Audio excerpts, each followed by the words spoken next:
training. When I joined this training, I had very little idea about DevOps, but then the course has really helped me understand it much better. And I'm sure when I go back to my project, I'm going to implement, at least initiate implementing these tools that I learned here. And Rajesh has been a really good trainer, helping us with our queries and resolving all our issues.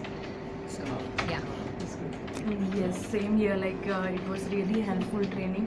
When we came here, we were not having any idea what is DevOps, and so while going back, we are taking a lot of things with us which we can implement and we can try out. So at least it has triggered a lot of thoughts. And actually, thanks to Rajesh, who has resolved a lot of queries, may be silly or anything, but he has given us a good idea on things on this. Thanks. Thank you.